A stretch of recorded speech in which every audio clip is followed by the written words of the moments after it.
Hello and welcome back. This is still Hello Nigeria and a very special Woman Wednesday edition. It's the first one for the year 2018 and today we thought to give you double for one day. Yes, our first Woman Wednesday is a woman who is quirky in nature. I hope that her personality would shine through as we speak to her this afternoon. She is an architect by training, but it's no surprise that she's been exposed to various forms of lifestyle, art and human interaction. This potent mixture has influenced her interest in content creation as a YouTuber, TV and red carpet hosting, event comparing and graphic design. Her journey so far is fueled by her desire to find creative expression where all three interests are in harmony. Now she compares herself to Pinky and the Brain, but she has one up on them as she is definitely looking to take over the world. She's a Future Awards nominee and she's here with us in the studio. Ladies and gentlemen, Delphine Okobah. Hi, Hello. Delphine. Hi. How you doing? Good to have you.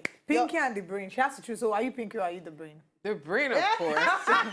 But both of them, in a sense. Pinky is actually intelligent, so yeah, he is. He's just a little off.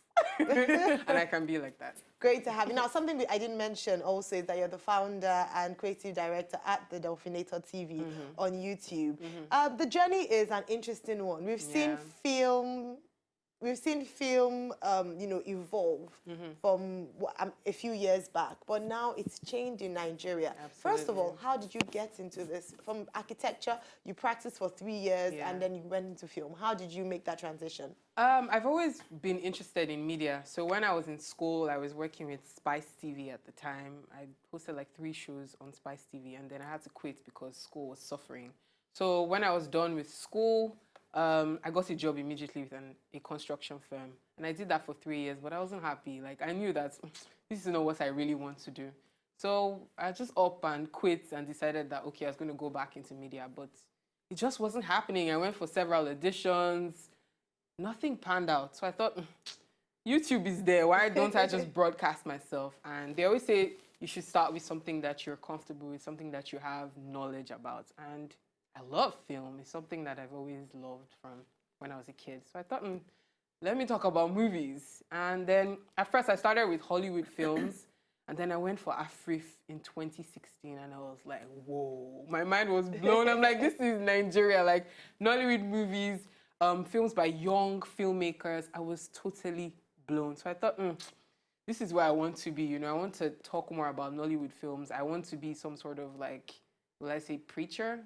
To preach the gospel of Nollywood, to tell people that Nollywood is not living in bondage or don't diss living in bondage. I mean like things have evolved. That's what I'm trying to say. Like those movies were good for their time.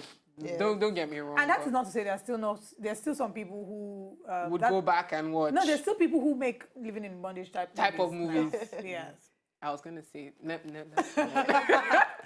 but yeah, so I kind of like gave myself the mission and mantra to preach this gospel, and so far so good.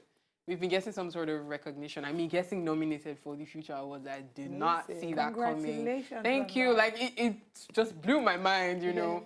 So I thought to myself, okay, it means that people are actually listening. So it just continued. Now, I think following your story of living your practice as an architect to become a media practitioner, there are many people who send me messages all the time. Oh, I studied this, but I want to come into media. How do I do it? Given the benefit of hindsight, what do you wish you had done differently? And what would you say to someone who's practically working in a field they're not comfortable with and they want to be like you or they want to do something else? What would you say to them? I'll say make sure you save up, first of all. Like, don't just up and quit because you'll be broke a lot of times. You don't know where your next paycheck is going to come from. So I'll say save up, get another form of, another means, another multiple streams of income. Think of something else that you can do that you don't exactly, what will I say, enjoy, but brings money on the side, you know. So yeah, I'll say save up, first of all, before you think of quitting, yeah. All right, fantastic. Now tell us, you know, starting out, what were the challenges you had? like you mentioned, you went from a totally different industry to another one. Very enthusiastic. Hopefully you saved up because you're advising people to do this.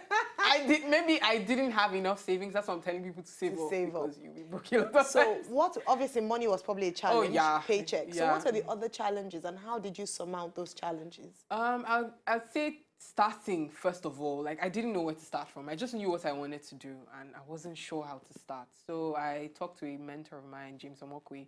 He's the one who actually really pushed me. We've been talking about this YouTube thing for almost a year. And eventually he's like, let's do this thing. So I wrote a couple of scripts. We did like an actual show, 2 cameras, director, producer, everything. I shot it somewhere in Ikoyi. I did like 6 episodes at a time. And then I started putting it out one by one every Friday on YouTube, you know. So yeah, starting, just getting up and starting was an issue. But when I did start, it was like an eye-opener. I'm like, yeah, I can do this. I mean, it's not rocket science. So yeah. And how has the feedback been? Because I reckon, I was saying to me that you recently did a review of a movie that is sort of a big deal now, and she was very excited that you were very honest. Now, being a movie critic is very dicey because you have to speak the truth about the movie regardless of being an honest movie critic. There are many movie critics that are not honest enough.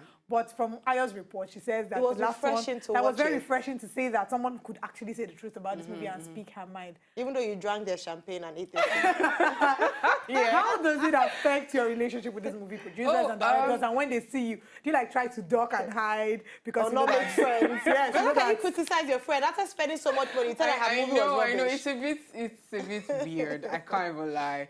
Okay, so I've gotten a number of interesting phone calls in like the past 1 year that I've been doing this. People call me, shout on the phone, and what's my own? I just take it. But the next movie, I'll still say the truth because it's my job, and I feel like if I don't say the truth, what's the point? Like, I gave myself the work now, B, so I have to do it. About making friends, now I'm not even sure if people are being nice to me because they actually want to be my friend, or if they think being my friend would mean I won't say anything bad about their friend. I should make friends with you because you have a movie coming out in January, so that you probably say something. Don't forget, maybe that's why we brought you here to interview you, just to sweeten you up a little, you know. So yeah, it's a bit dicey, but I get what you mean about dodging people. Sometimes, like I said something about a filmmaker that I actually really respect, and some of his work lately I did not like. And I saw him at Africa 2017, and my first reaction was to dodge. I did eventually go and say hi, but yeah, it's a bit awkward. Yeah. Have you ever had to apologize to someone for?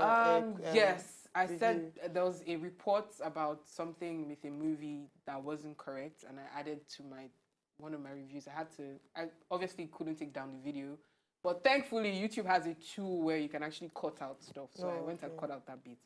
We're good. Everybody's fine. Beautiful, well done. So now when you reviewed the journey in the past 1 year, congratulations! Your YouTube video page is now a year. Yeah. How would you say the journey has been so far? What are the lessons that you've learned? Journey, I'd say, I think coming up with fresh content, you know, having to keep up with a schedule because I give myself a schedule. I have to put out a video every Friday at 12 noon, and Thursdays are like a madhouse in my house because I'm up all night trying to make sure the video is ready. Do you edit them yourself? I edit myself, nice. yeah. So I'll say Thursdays are like my days of reckoning, and Fridays are like my Monday because that's my work day in a sense. So, well, it's been fun. All right. I love the fact, I think you mentioned at some point that you had to learn how to edit when you started your video. Now, for those people who, because you are an inspiration to many women, whether you know it or not, there are many women who want to be like you, who have nursed the idea of starting their own YouTube channel, maybe for beauty, for fashion, or even inspiration, but don't know how to start, or they feel that I don't have the skills. Now, you started off with not having the skills in code for TV, apart from being a great presenter, but you didn't know how to edit, you didn't know how to, you know, the technicalities. How did you improve yourself? What did you have to do? And tell us a little bit about that schedule you have to keep you disciplined, because that's another thing. I figured that, I mean, I started this for myself, really, to broadcast myself, and then it has turned into something entirely different. And well, good or bad, I'd say I put a lot of pressure on myself. That's the kind of person I am. I always want to make things happen, you know. So about learning how to edit, it's really not as hard as people make it out to seem. It just depends on the kind of video, the kind of content that you want to put out. So I went to my mentor. He's the one who was editing for me. He edited my first, I think, 6 or 7 episodes. And I said, dude, you're a busy guy as a filmmaker. I know that eventually you're not going to have my time.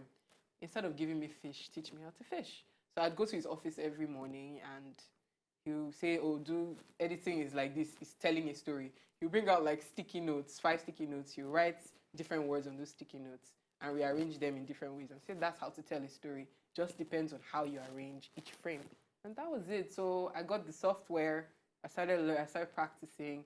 The next review I shot, I tried to edit by myself. I showed it to him. He made a few corrections. I did it again, just like that. Wow. Yeah, Well That's done. really it's really brilliant. not hard. It's really just cut, paste, It's not about join. it not being hard, Really. because the truth is, for the longest time, I've also wanted to learn how to edit, and I've been Okay. in this industry for how long now, and I still don't know how to edit except Instagram photos. You guys are busy now. No, it's not about being busy. It's about being intentional. Yeah. And You the were drive as intentional, well. Exactly, and being basically just being driven. So you were intentional and you were driven. Okay, so now let's talk about the future. What's the future for Delphinator? Definitely going on TV at some point. So I shot something for TV, a couple of episodes for some new TV station. I can't disclose the That's details okay. yet. So TV is something that I've always wanted to do. So YouTube will still keep running. I also want to build a community of film buffs and film lovers and cinephiles.